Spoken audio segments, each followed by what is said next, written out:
Hola, ¿qué tal? Sean todos ustedes bienvenidos a una nueva emisión de su programa Educarte Fiscal, por supuesto a través de IMEFI TV. Y es para mí un gusto saludar a mi compañera de panel. Jessy, ¿cómo te encuentras el día de hoy? Alex, muy contenta de estar aquí contigo y con ustedes, con nuestros invitados que el día de hoy tenemos en esta mesa. Sí, claro, Jessy, por supuesto. El día de hoy estamos vestidos de gala porque tenemos figuras importantes que nos acompañan el día de hoy.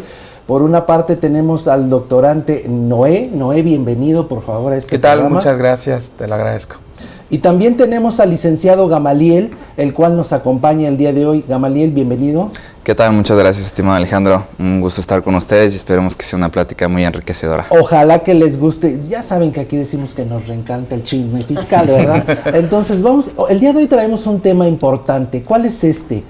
Cuando lo acordamos, en ese entonces era el proyecto de reforma de la ley de amparo. Sin embargo, este programa es en vivo y nos encontramos con la noticia de que el día de ayer fue aprobada lo que entonces era un proyecto de ley de amparo.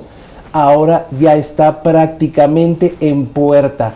Y muchos de nosotros estamos preocupados por qué va a suceder con este juicio de amparo, qué va a suceder sobre todo con los contribuyentes, aquellas personas que tienen una pequeña negociación y de repente les traban su cuenta bancaria. Híjole, Noé, Gamaliel, primeros comentarios en ese sentido. ¿Qué es y por qué estamos tan preocupados, caray? Sí, mira, justo Alejandro, creo que el motivo de por qué está tan en boga de la reforma, la minuta, el proyecto de reforma a la ley de amparo, es porque trastoca una de las figuras más importantes en el sistema jurídico mexicano. ¿A qué me refiero? Es una figura que se ha tocado, que ha sido baluarte del sistema jurídico mexicano, y lo que es, al final del día, es el mecanismo a través del cual se ponen bajo la lupa los actos de autoridad. Si cualquier acto de autoridad, con el juicio de amparo se pone bajo la lupa para ver, y se dice que es un control de la constitucionalidad, de los actos de poder. Entonces, como es una figura tan importante, toda modificación que se haga, siempre vamos a tener que verla con mucho cuidado, y todas las modificaciones que se hagan, que sean progresivas, ¿no? Que implica que vayan para obtener mayor beneficio a los gobernados y no quitarles eso, y que ahorita vamos a entrar a ese detalle. Gamaliel, ¿algún comentario? Fíjate que, como bien señala el doctorante Noé, nuestra institución del amparo en México nació en 1845 más o menos, y desde entonces ha ido evolucionando a grado tal y generando tal admiración que toda la comunidad internacional ha adoptado una figura parecida. Nació en México y la han adoptado la comunidad internacional, y derivado de ello es que nosotros podríamos decir que somos baluartes en este sentido de primero creamos esta figura y la hemos ido transformando. De ahí que todas las reformas que existan en materia de amparo resulta importante no solo analizarlas, sino ver su impacto, ¿no? Como bien lo habían señalado diversos expertos, muchos de los cambios que han ocurrido en la ley de amparo derivan de la jurisprudencia que se ha ido creando. Entonces, vamos a ver que en este caso, ahorita vamos a entrar, parte de la reforma que se está haciendo a la ley de amparo es para incluir ciertas figuras o ciertas anotaciones que ya hizo la Corte en ciertos artículos. Sin embargo, y como siempre sucede, le meten un poquito de más, un poquito de más, y ya es donde empieza el análisis un poco más interesante. A ver, entonces, estimados expertos, ustedes por lo que nos comentan, entonces entiendo, para aquellas personas que nos acompañan y no son completamente diestros o estudiosos en el tema, la ley de amparo proporciona las herramientas necesarias al gobernado para defenderse de actos arbitrarios o no de parte de la autoridad. Entonces, consagra el derecho de defendernos precisamente de actos que pudieran agraviarnos a los contribuyentes, a las personas de a pie, por parte de la autoridad. ¿Hasta ahí estoy correcto? Sí, correcto. Digamos, es un buen primer análisis. Sin embargo, de repente, y utilizo las palabras del doctor López-Gatell, que decía, y parafraseo lo que él decía: el amparo funciona para lo que funciona y no funciona para lo que no funciona. ¿A qué va? El tema es, sí, todos los actos arbitrarios pueden tener ese matiz o ser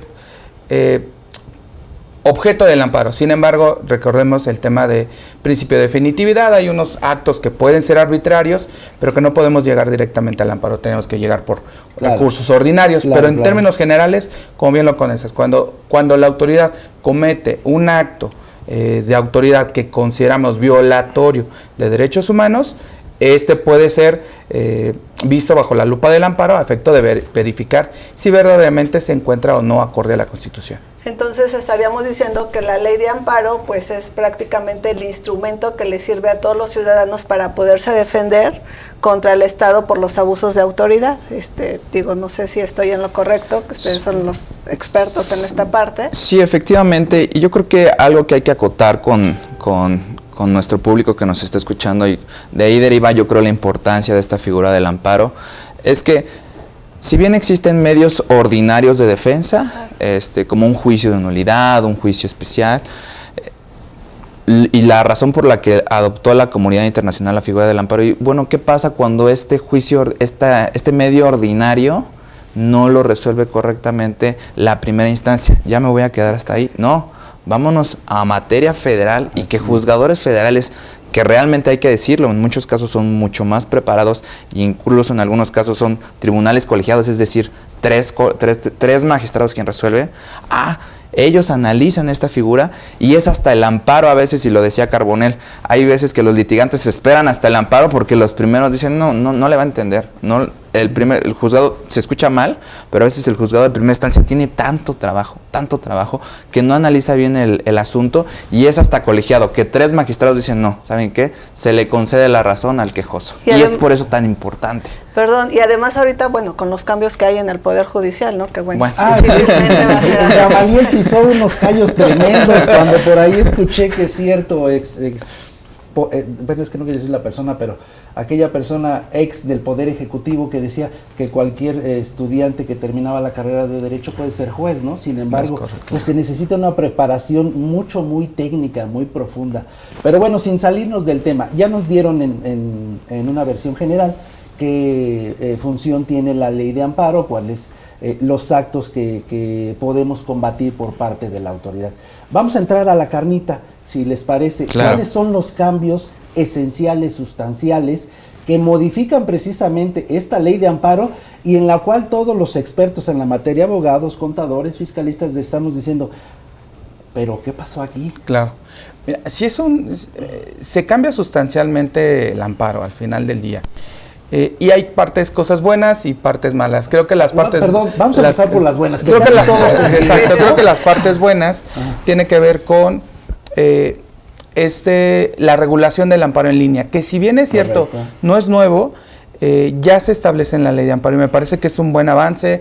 Se obliga también a las autoridades, todas las autoridades, que tengan una oficina o que tengan un usuario de juicio en línea, porque luego eso era lo que hacía complicado en lo que se tramitaba en línea del juicio de amparo. O sea que es una bondad que sea en línea, claro, porque es más accesible, digámoslo, para... Bueno, en el caso de que tengan los medios electrónicos y el internet, evidentemente, ¿verdad? Y además acortan los tiempos, ¿no? Que es lo que acabas de mencionar, ¿no? Por la cuestión de que ahora se tienen que registrar todas las autoridades en esta parte, ¿no? Y anteriormente, para mandar un oficio, un escrito, hasta que llegaba, podía pasar 1 mes, 2 meses y era... Sí, es correcto. Tiempo, ¿no? O lo que pasó en pandemia era que, como tenían cerradas las oficinas o sus oficialías de parte, no podían notificarles o no podían dejarles un oficio, y ahí se tardaron muchos juicios que seguramente siguen por ahí. Y lo que comentabas, Jessy, el tema de la resolución de los amparos. Antes no había un plazo, decían que en la audiencia constitucional se tenían que resolver. El proyecto eran 60 días y ahorita son 90 días. Que lo que tenemos ahorita publicado en la Gaceta Parlamentaria de Diputados. Aquí yo creo que una crítica es una parte buena y una parte mala. Una parte buena es que hay al menos una fecha en la que nosotros como particulares sabemos que vamos a tener una sentencia. Sin embargo, creer que eso va a hacer que tengamos mejor justicia, creo que no es el objetivo. Tengo muchos compañeros en Poder Judicial, amigos en Tribunal Federal de Justicia Administrativa, y dicen, justicia expedita pero malita. Entonces me parece que vamos para allá. No importa cómo salga, el tema es que salgan los asuntos. bien, mal, lo que sea, ahí vamos. Fíjate que tocaste un tema muy importante y es una de las críticas. Ciertamente nos da certeza jurídica saber que vamos a tener un plazo para obtener esa justicia que estamos solicitando. Sin embargo, ese plazo puede apremiar precisamente la resolución en sí, porque habrá casos que son mucho más extensos, de un nivel de complejidad diferente, que tal vez necesiten un poco más de tiempo de estudio. Claro. Sin embargo, te voy a resolver en un sentido o en otro sentido, pero tal vez nos quedemos con la duda de que, oye, ¿de verdad te tomaste el tiempo para analizar todos los elementos a tu alcance para emitir la resolución? Entonces creo que de alguna manera, como bien lo dijiste, esa vía tiene dos sentidos, ¿no? Uh-huh. Entonces, en un sentido, si nos da certeza jurídica, ok, va a ser en fa, como dicen en mi pueblo, ¿no? O sea, rápido, pero vamos a tener que analizar si esa sentencia, si ese resultado que nosotros pretendíamos o pretendemos, precisamente se logró de la mejor manera analizando todos los elementos posibles, ¿no? Sí, y algo que es bien importante es que este plazo que están poniendo de 90 días va a ser susceptible de que si no se cumple, sea motivo de sanción por parte del Tribunal de Disciplina. Entonces, los juzgados de distrito van a estar ¿Y a quién sanciona? al juez, funcionario, al juez. Sí. Okay, si el juez no resuelve entre los 90 días, va a ser un motivo de sanción para ellos. Entonces, el tiempo va a ser, insisto, apremiante. Reitero, como bien comentas. Hoy, no sé, los de Poder Judicial me podrán decir mejor, hoy van a entrar en la Ciudad de México 500 amparos. Mañana otros 500. Exacto. Y el fin de semana, con temas del alcoholímetro, otros. Exacto. Como tortillas. Entonces, insisto, se escucha muy padre en la idea de claro, que hay un horizonte. Sin embargo, no necesariamente, como bien lo comentas, va a tener el sentido esperado. Claro, claro. ¿Algún otro cambio? Y bueno, eso sería dentro de los puntos buenos, entre comillas, pero y de los puntos malos. Los puntos malos aquí, el licenciado Gamaliel, las malas noticias. Antes de entrar a los puntos malos que ya fueron resueltos afortunadamente ya por la Cámara de Diputados, que ya no está aquí en la publicación del lunes 6 de octubre, esto es reciente, como bien señalas, el programa es en vivo. Uno de los puntos malos que se convierte en bueno antes de pasar a los malos que sí se quedaron, es el tema del cumplimiento de sentencia, ¿sí? ¿Qué era lo que pasaba o qué señalaba la iniciativa en un principio en cuanto al cumplimiento de sentencia? Decía, si la autoridad determina que es imposible, de alguna manera decirlo así, es imposible cumplir con la sentencia, pues lo justifique medianamente y digamos no va a haber ningún tipo de responsabilidad, ni mucho menos penal, ¿no? Entonces, fue duramente criticado este punto por parte de todas las personas juristas que intervinieron en este Parlamento abierto que hubo en el Senado. Y afortunadamente estaba revisando, insisto, este tema de lo publicado en la Gaceta de la Cámara de Diputados y ya se quitó. Esa parte que realmente dejaba en estado de indefensión a los particulares en cuanto a, oye, es que la autoridad dijo que esta sentencia es imposible de cumplir, es imposible de reparar. Ya hasta ahí se queda y no iba a haber no iba a haber responsabilidad para la autoridad, no iba a haber un cumplimiento sustituto. ¿Qué sucedía en esa situación?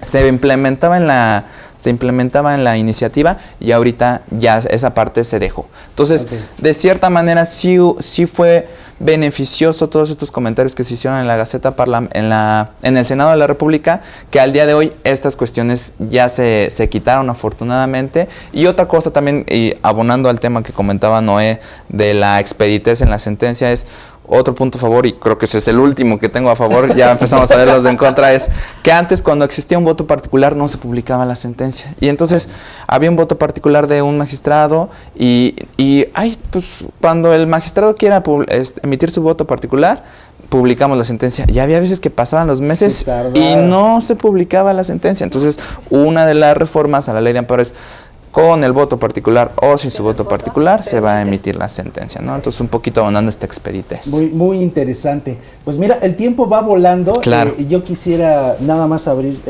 boca en el sentido de que nos hablaran un poco de la materia de suspensión, que es lo que todos estamos agobiados, pero antes vamos a un pequeño breve espacio y regresamos, por favor.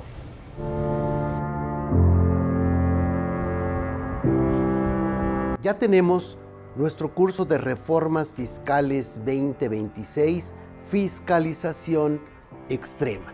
Lo tendremos el jueves 20 y viernes 21 de noviembre del 2025 de 9 a 14 horas en línea. Es muy importante que tomes este curso. Hay muchos temas que no puedes pasar desapercibidos y tienes que hacer cambios inmediatos. Va a estar con nosotros Yadir Albor viendo la parte de la fiscalización centrada en los FDIs. José Manuel Miranda estará viendo la parte de beneficios fiscales a empresas con ingresos hasta 300 millones. Así de padre está ese punto. Carlos Burgoa tendrá que darnos malas noticias respecto de las nuevas facultades de comprobación del SAT. Ahora en las visitas domiciliarias podrán tomar videos y todos estos temas. Pepe Padilla, el doctor José Padilla, estará viendo la parte de materialidad del 69B y ahora una responsabilidad del contador público que nos puede generar muchos temas. Hipólito Romero revisará este tema que ya se volvió en un dolor de cabeza, deducibilidad de servicios especializados y el REPSE. Jorge Briones revisará los aumentos al IEPS, que es algo que se espera que recaude bastante lana. Freddy Estrada revisará la Ley de Ingresos de la Federación y las reformas al Código Fiscal. Y un servidor, Javier Martínez, revisaremos la parte de la repatriación de capitales, que es una opción muy interesante. Recuerda que al momento en que te inscribas ya puedes entrar a la carpeta de materiales, se te manda de inmediato a la liga y ya podemos tener ahí muchos datos que seguramente te van a ser de utilidad. Te esperamos.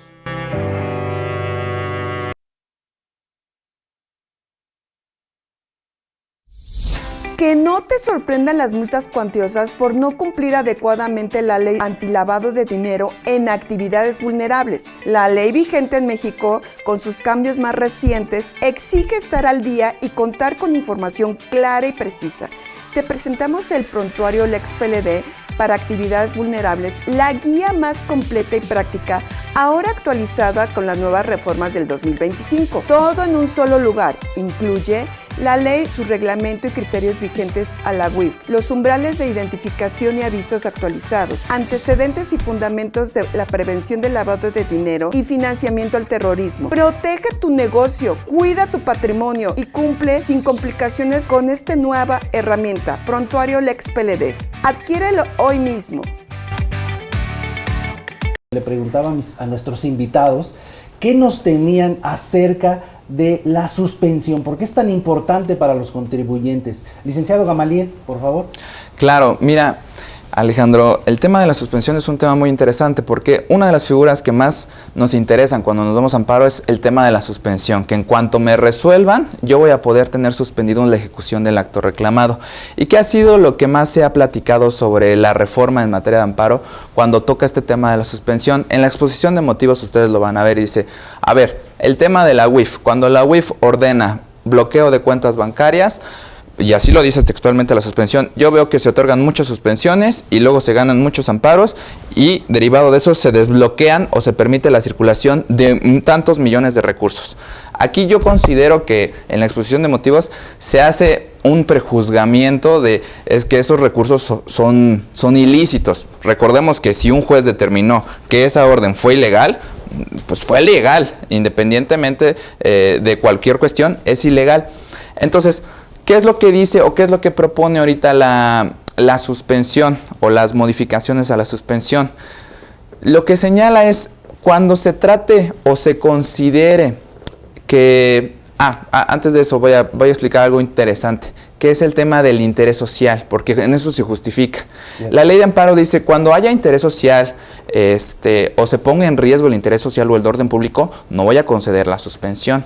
Entonces, lo que agregan en ese apartado es, oye, se considera que se afecta el orden público y el interés social cuando de conceder la suspensión se permita que se continúen realizando operaciones que parecen ser de procedencia ilícita, ¿sí? Entonces, lo que establece la suspensión o lo que establece la reforma es, en estos casos se considera que hay una contravención al orden público y no va a haber suspensión provisional. Hay dos etapas en la suspensión provisional y la suspensión definitiva. Tú te vas al amparo, pides la suspensión provisional, te la niegan en este caso conforme a lo que dice la reforma. ¿Qué es lo interesante? Te dice, oye, en este procedimiento entre la suspensión provisional y la suspensión definitiva, tú puedes acreditar que estos recursos que tú tienes en tu cuenta sí son o sí provienen de fuentes lícitas y en consecuencia la suspensión definitiva sí te la puedo otorgar, pero ipso facto la primera no, y entre lo que se resuelve este mini procedimiento de la suspensión vas a tener congeladas tus cuentas bancarias y eso es lo que ya establece la ley, estimado Alejandro. Lo cual va a afectar a los contribuyentes en el... Imaginemos una empresa pequeña, Gamaliel, una empresa pequeña que tiene sus operaciones económicas, paga renta, compra insumos, paga salarios, le congelan su cuenta y no le dan la suspensión. Fíjate qué interesante, porque justamente aquí en el artículo 129 de la Ley de Amparo sí establece un mínimo vital, estimado Alejandro, donde dice, a ver, el mínimo vital para justamente pagar cuentas, para pagar saldos, para pagar tal, eso sí lo vas a poder operar para que pueda seguir funcionando. La pregunta es ¿cómo? ¿Y cómo vas a ver cuánto es la autoridad? ¿Cuánto tengo de nómina? ¿Cuánto tengo? Habrá que ir nosotros viendo si no sé, dándole un estado del SUA, del IMSS, de los trabajadores, para decirte, tengo tantos trabajadores, oye, pero tengo tantos... Ese va a ser un problema y y como bien señalas, en tanto yo determino eso, mis cuentas van a estar congeladas. O sea que termina afectando esta modificación de como no estaba antes en la actualidad, ¿afecta o no afecta? Sí, sí afecta, por supuesto, y lo que vamos a tener que hacer es actuar rápido como nosotros, como abogados de, ok, los recursos son lícitos, rapidísimo, acredito de dónde provienen estos recursos, con el caudal probatorio correspondiente, y juez, concédeme la suspensión definitiva ya, porque me urge disponer de eso. Lo cual implica evidentemente que los contribuyentes van a tener que realizar una inversión importante en defender sus derechos, contratando evidentemente al especialista calificado. Estimado doctorante, ¿qué comentario adicional tiene? Pues mira, yo creo ya para empezar a tocar otros temas, me parece fundamental que hay que tenerlo. Otra de las modificaciones para ir acotando los temas es el tema del interés legítimo. Se estuvo platicando mucho de él y no quiero tocar, solamente quiero dejar cómo quedó después de todas estas discusiones.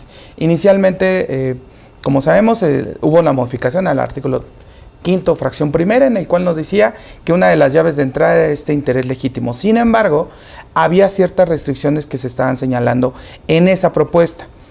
Los que estaban promoviendo la ley señalaban que era solamente la recopilación de criterios jurisprudenciales que se incorporaban en la ley. Ahora, lo único que hicieron fue agregar que es una lesión jurídica individual o colectiva, quitan que tenga que ser una afectación actual y se tenga un beneficio directo. ¿Por qué? Porque recordemos que el interés legítimo es una parte intermedia entre el interés jurídico y el interés simple. Y ahorita lo estaban pegando más a la parte de interés jurídico. ¿Por qué es importante las modificaciones que se hicieron? Porque al final del día dejan claro algunos aspectos del interés legítimo. Sin embargo, reitero, lo que no nos dice esta reforma es que estos son unos parámetros para lo que hoy se conoce que es el interés legítimo. El interés legítimo es una figura que tiene que irse desarrollando a través del desarrollo jurisprudencial. Lo malo que podría quedar es que los jueces de distrito solamente se queden con este señalamiento y empiecen a negar amparos.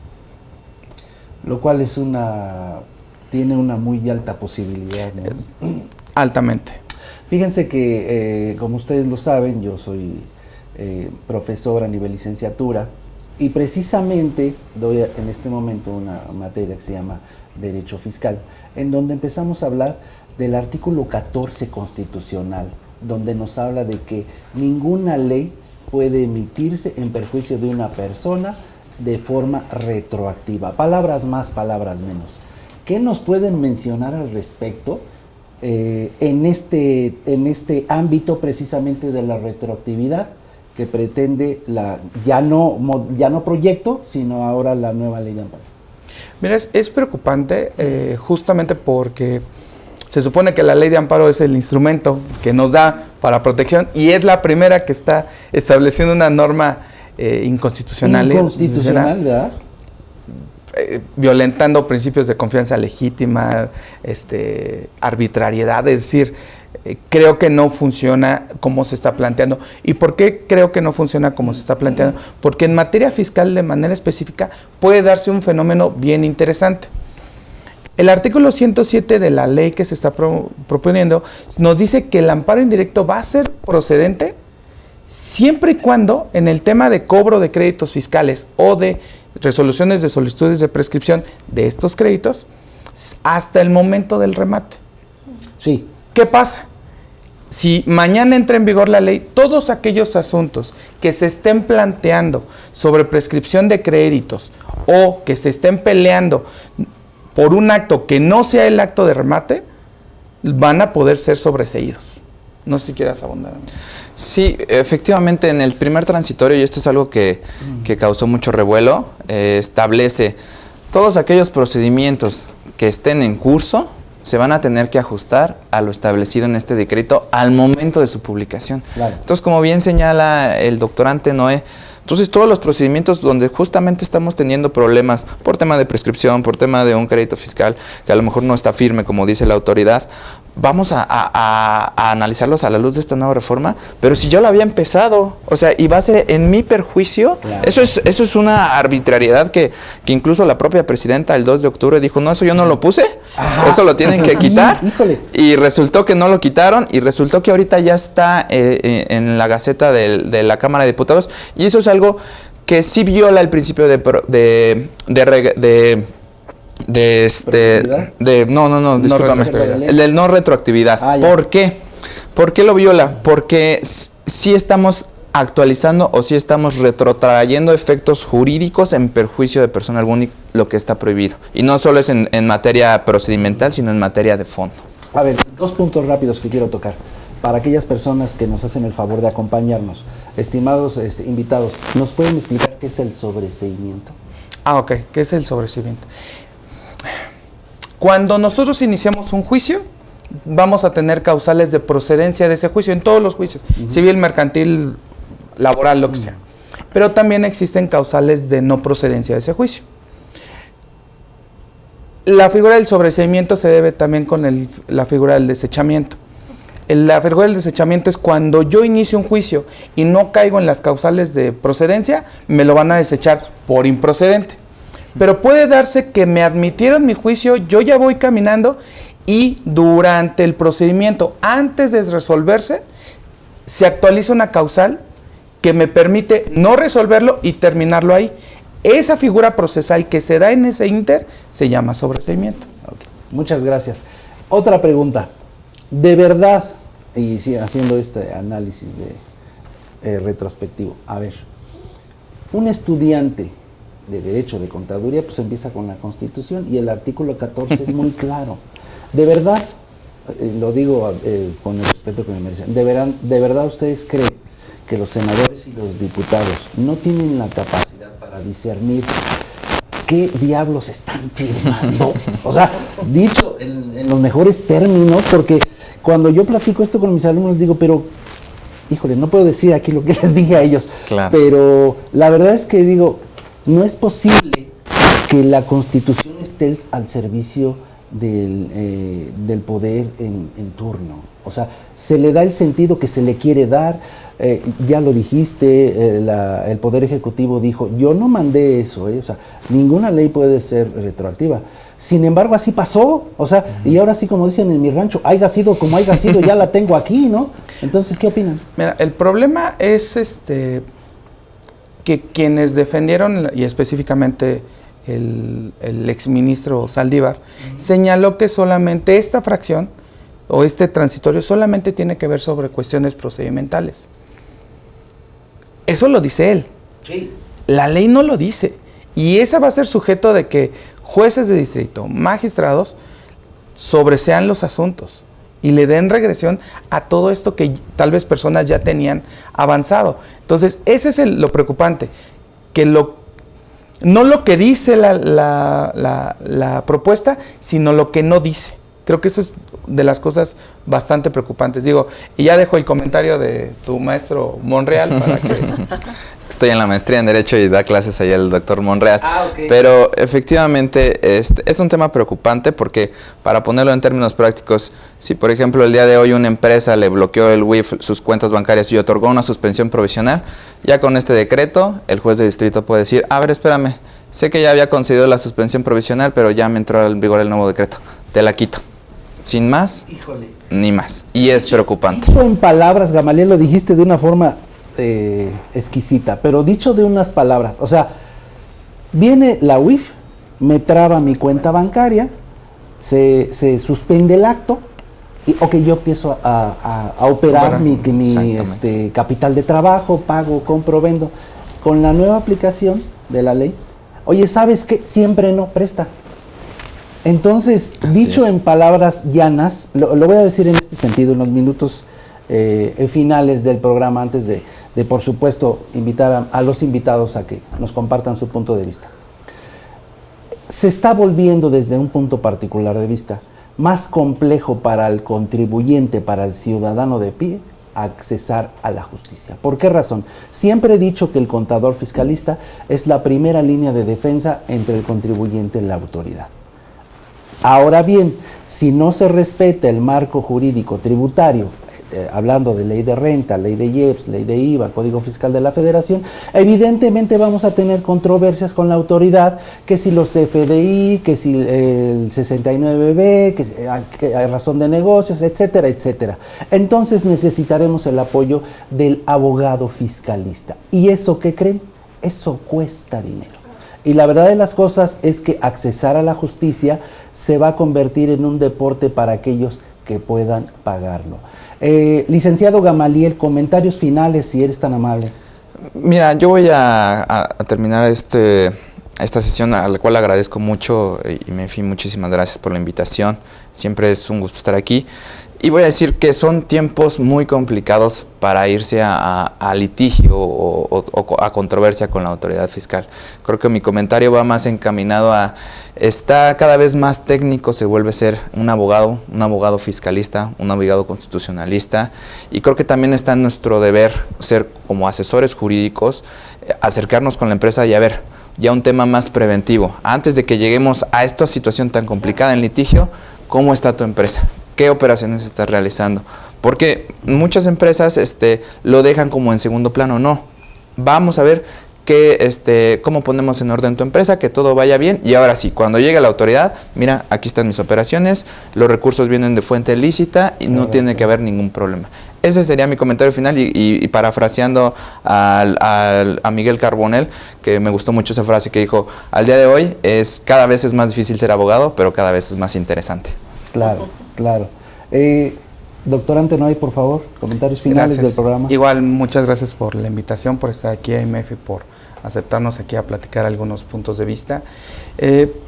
Igual, retomando, creo que debemos de ser, tanto contadores, abogados, ser preventivos, acercarnos a la empresa desde ahora, pero también me parece, y voy en esa misma línea de pensamiento, antes el amparo fiscal no existía, derivó de una lucha que se fueron abriendo criterios. Me parece que hoy vamos a empezar nuevamente con esa lucha, buscando nuevos criterios, acercándonos a la gente del Poder Judicial. Entiendo que tal vez no muchos estamos de acuerdo con esta modificación que se dio, pero también es parte de nosotros como abogados acercarnos a la gente que está en esta curva de aprendizaje y hacerlos no que aprendan, pero al menos sí sensibilizarlos del trabajo tan delicado que tienen en sus manos y hacerles llegar criterios, jurisprudencias, insisto, apoyarlos también, ya están ahí, hay que trabajar con lo que tenemos y simplemente seguir luchando por la justicia. Muchas gracias, Noé, y por supuesto, pues el lado bello de nuestro programa, la doctorante Jessie. Jessie, comentarios finales. Pues sí, considero, complementando lo que dicen nuestros invitados, pues efectivamente tenemos que cuidar mucho esa parte y ver pues toda la infraestructura de cómo se encuentra cada una de las empresas, ¿no? El hecho de que a lo mejor haya modificaciones en la ley de amparo, pues eso no significa que no podamos defendernos ante los actos de la autoridad, porque finalmente pues la ley de amparo pues fue creada precisamente para eso, ¿no? Evitar que la autoridad pues abuse de los particulares, ¿no? Entonces tenemos que buscar acercarnos con asesores, con especialistas que de alguna manera pues nos van a poder guiar para pues poder tener un mejor resultado, ¿no? Y bueno, pues es importante pues leer, revisar todos los análisis que hay en este caso, porque no solamente hubieron modificaciones a la ley de amparo, también al Código Fiscal y en el Tribunal Fiscal de Justicia Administrativa. Entonces tenemos que cuidar pues todos esos puntos y retroalimentarlos pues para evitar que tengamos ahí alguna sanción, algo por parte de la autoridad, ¿no? Pues muchas gracias, Jessy. Para mí siempre es un gusto compartir estos temas con ustedes. Por supuesto, agradezco a nuestros invitados del día de hoy y quiero comprometerlos al aire para que, si bien esta fue la primera vez, pues no sea la última y nos puedan acompañar en alguna sesión futura. Claro, si, pues, si claro es que que lo sí. podemos organizar. Claro que sí. Y aquí son bienvenidos. Muchas gracias. Siempre para mí es un gusto compartir este tipo de temas fiscales con ustedes. Consideramos que son de vital importancia, de vital relevancia y bueno, pues vamos a seguir estudiando sobre el tema porque a todos nos afecta. Para mí siempre es un gusto. Mi nombre Alejandro Valdés Ledesma. Nos vemos en una siguiente sesión de Educarte Fiscal. Hasta pronto.